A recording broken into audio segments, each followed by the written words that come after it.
Sir, एक social media पर खबरें चलती हैं आकाश आनंद जी के बारे में कि आकाश आनंद जी विरासत में राजनीति मिली है, उनको राजनीति करना नहीं आता है। क्या सोचते हैं बहुजन समाज पार्टी की? देखिए, बहुजन समाज पार्टी में विरासत में किसी को कुछ नहीं मिला है। माननीय आकाश आनंद जी, ये उनका सौभाग्य भी है कि वो माननीय बहन जी के भतीजे हैं, पर राजनीति उनको विरासत में नहीं मिली है। अगर विरासत में मिलती तो 25 साल के बाद लोकसभा का चुनाव लड़ते, विधानसभा का चुनाव लड़ते, एमएलसी बनते, राज्यसभा बनते। अभी तक तो नहीं बनाए गए, तो कैसे कह सकते कि राजनीति विरासत में मिली है? या राजनीति में आपको विरासत में राज्यसभा का सदस्य बना दिया, या एमएलसी बना दिया, या सांसद बना दिया।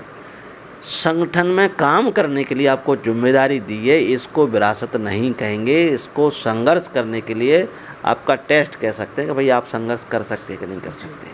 तो वो संघर्ष करके ये आज उसको मजबूती से सिद्ध कर रहे हैं कि मैं कोई कमज़ोर युवा नहीं हूँ।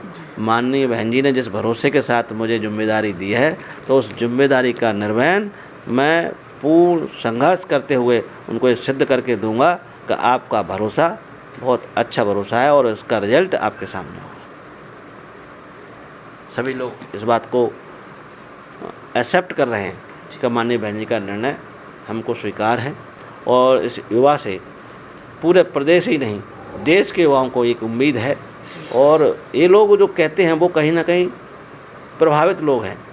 कांग्रेस, बीजेपी या चमचे तमाम ऐसे घूम रहे हैं जिन्होंने तमाम सामाजिक संगठन बना लिए हैं इस नाम पर कि हम समाज सेवा करेंगे, और चुनाव के समय पर वो संगठन के माध्यम से लोगों का सौदा करने का काम करते हैं। तो ऐसे लोगों को सबक भी सिखाना है, और इसका समय समय पर माननीय आकाश आनंद जी मुँह तोड़ जवाब भी दे रहे हैं सभी जनता के सामने, और जनता ये महसूस कर रही है कि उनको संघर्ष मिला है, अभी विरासत कुछ नहीं मिला। एक खबर सोशल मीडिया पर लगातार चल रही है अब कि बहुजन समाज पार्टी कैसे सत्ता में आएगी। 4 साल तो घर रहती है, 6 महीने घर से बाहर निकलती है, तो कैसे सत्ता में आएंगे? देखिए, इसका जो मीडिया है, हमारे स्ट्रीम मीडिया, उसका बहुत बड़ा रोल होता है। और मीडिया बहुजन समाज पार्टी की बातों को अनदेखा करता है, उनके संघर्ष को अनदेखा करता है। अभी मैं सागर में गया, अभी भोपाल में प्रोटेस्ट हुआ, 80 दिन बहुजन राज अधिकार यात्रा निकली। आप बताइए मीडिया ने कहाँ कवरेज किया? अब मीडिया के पास कहीं ना कहीं बड़ा मैनेजमेंट, बड़ा पैकेज होता है, वो हमारे पास रहे नहीं, क्योंकि बहुजन समाज पार्टी तो गरीबों के सहयोग से चलती है।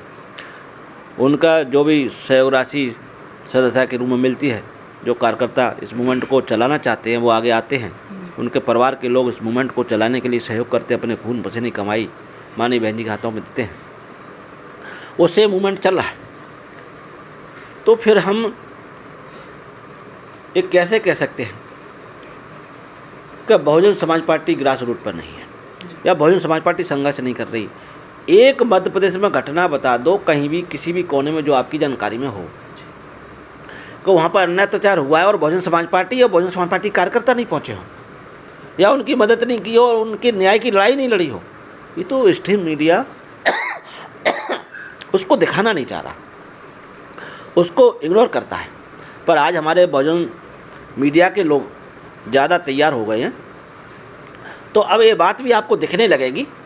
जैसे अभी सागर की घटना आपने, जो भी बहुजन मीडिया के साथियों के साथ आपने देखा होगा, पर जो मेन मीडिया है वो चैनलों ने उसको कवर नहीं किया है, न दिखाया कि बहुजन समाज पार्टी गरीब परिवार को न्याय दिलाने के लिए रोड पर है।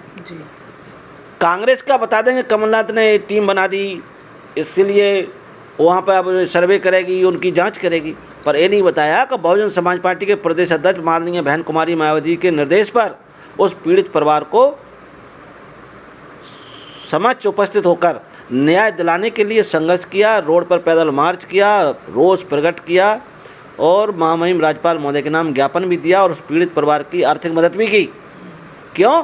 कि इस परिवार के प्रति पार्टी के नेताओं का और पार्टी के विचारधारा का एक लगाव रहता है गरीबों के लिए, कि हम गरीबों के हर सुख दुख में उनके साथ खड़े हों। और इसीलिए बहुजन समाज पार्टी पूरे प्रदेश में क्योंकि मैं पार्टी का प्रदेश का अध्यक्ष होने के नाते पूरे प्रदेश में कहीं भी कोई घटना चक्र होता है, कहीं भी अन्य अत्याचार होता है, तुरंत बहुजन समाज पार्टी का जिले का अध्यक्ष और बड़े पदाधिकारी और छोटे विधानसभा लेवल के कार्यकर्ता सभी इकट्ठे होकर वहाँ पर पहुँचते हैं और पीड़ित परिवार को जब तक न्याय नहीं मिलता, उसकी FIR नहीं होती, उसको उसके साथ खड़े होते हैं। तो ये नहीं कह सकते कि हमारा संघर्ष जारी नहीं है। हमारा संघर्ष लोग दिखाते नहीं हैं, पर हमारे बहुजन मीडिया के साथी अब इस बात को ज़्यादा प्रचार प्रसार कर रहे हैं, तो अब जन जन तक और गाँव तक ये बात पहुँचेगी कि बहुजन समाज पार्टी सबसे ज़्यादा संघर्ष बहुजन समाज पार्टी ही करती है। गरीबों की लड़ाई सिर्फ बहुजन समाज पार्टी ही लड़ती है, और इस बात का उदाहरण आपको संसद में देखने को मिलता होगा। बहुजन समाज पार्टी के जो भी राज्यसभा के सांसद बनते हैं, लोकसभा के सांसद बनते हैं, पूरे देश के अंदर किसी भी कोने में SC ST OBC minority upper caste के गरीब लोग बहन बेटियों के ऊपर अन्य अत्याचार होता है तो उसकी आवाज़ सिर्फ बहुजन समाज पार्टी के सांसद ही उठाते हैं। आज इकलौते राज्यसभा के सांसद माननीय इंजीनियर रामजी गौतम जी हैं। पूरे प्रदेश में जितनी घटनाएं घटी हैं बड़ी बड़ी, उनकी सबकी आवाज़ को अगर किसी ने उठाने का काम किया है तो माननीय रामजी गौतम जी ने किया है। तो आप कैसे कह सकते हो बहुजन समाज पार्टी संघर्ष नहीं करती, जबकि देश में तो और भी SC ST के सांसद हैं, वो आवाज़ नहीं उठा पाते क्योंकि उनके ऊपर प्रेशर रहता है। बहुजन समाज पार्टी का कोई भी विधायक किसी भी समाज का, किसी भी जाति का, किसी भी धर्म का हो, वो अन्याय के खिलाफ लड़ाई लड़ने का काम करता है, और इसका उदाहरण आपको सदन में देखने को मिल जाएगा। आप उनकी सदन की वीडियो देखिए, वो किस तरीके से गरीबों की और SC ST OBC minority upper caste के गरीब लोगों की लड़ाई लड़ने का काम करते हैं। इसलिए बहुजन समाज पार्टी की जो विचारधारा है, सर्वजन हिताय सर्वजन सुखाय, वो बिल्कुल कथनी करनी एक जैसी है। भाजपा कांग्रेस की तरह नहीं है कि दिखाती कुछ है और करती कुछ है। भाई एक तरफ आप संत श्रोमणी रविदास मंदिर बना रहे हो, दूसरी तरफ उनके भक्तों को पीट रहे हो, उनकी हत्या कर रहे हो, और तो और जिन बहनों को आप लाडली बहना योजना के नाम पर 1000 दे रहे हो उनके सम्मान करने के लिए